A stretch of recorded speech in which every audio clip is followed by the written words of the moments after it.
Very interesting, backstory to you. I know you've interviewed some of the best of the best. Is there a particular interview you may regret? No, I got something that I'm the most proud of now. Like what? James Brown, man. Mm. We had James on for a week. Bobby Brown, when he was on the top of the world, just sold 10 million. MTV couldn't get him to do nothing. Bobby was my man. He came and did Yo MTV Raps. Mm. And Bill Cosby, man. We had Bill on. Bill Cosby was retarded how that happened, Wow. bro. What was it like with him? Bill Cosby was in his office. This is what he tells me.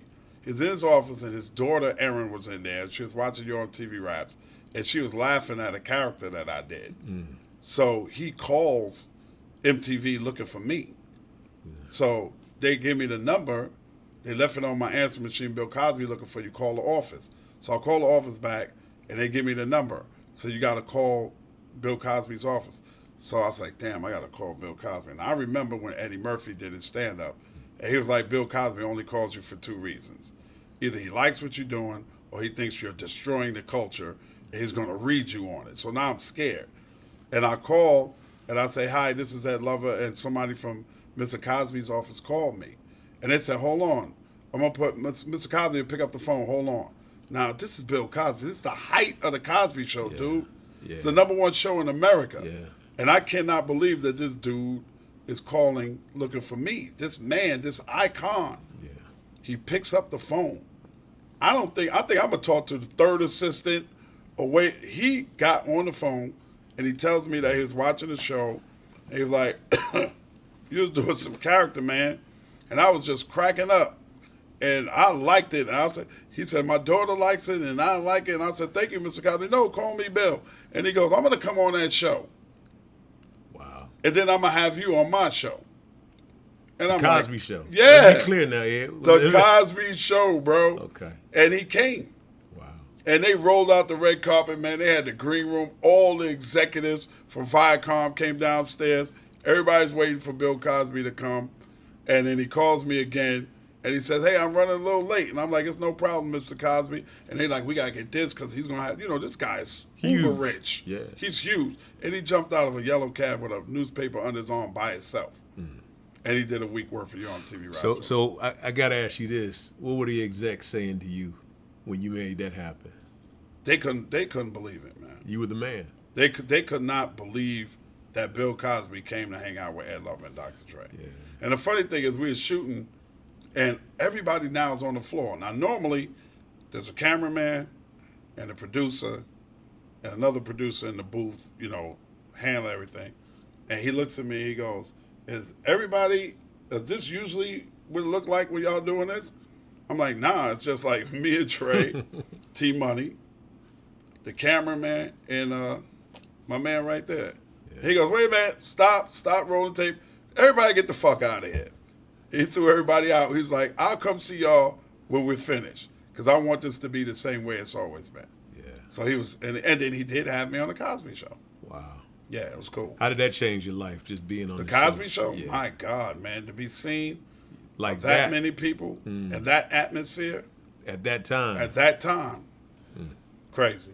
Yeah, that's huge. What was it like with James Brown? I was kicking it with him. Oh my God, the Godfather of Soul, the man whose music is the foundation of most great hip hop records. It's been sampled probably more than anybody else in the history of music, right? Especially that era in New York. Yeah. It got just started. to hang out, man. I called my mom, like, Mom, James Brown is here, Mom had to be blown away. Mom was blown away. And he was so cool. Yeah. And everybody on the set had to call him Mr. Brown except me, Dre, and T-Money. What y'all call him? James. He's like, you call me James. I said, my first name is James. You James? I'm James too. And he was talking, and I was like, I don't know what the hell James Brown talking about, but this is cool, man. Yeah. It was a dream come true. That's crazy. What's one of your most unforgettable encounters with a celebrity? I know you mentioned James Brown, obviously, Bill Cosby, but James I know you Brown, met Bill Cosby. But outside of hip hop, it would have to be Robert De Niro. What was that like?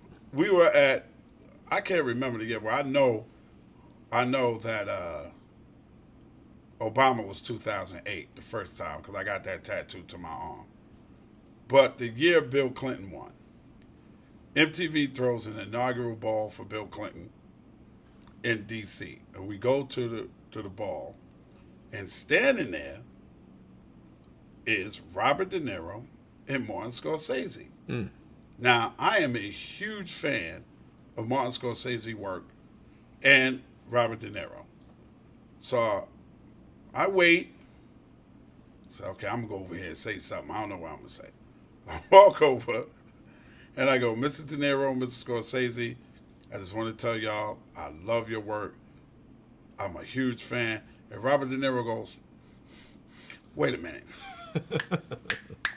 I know you.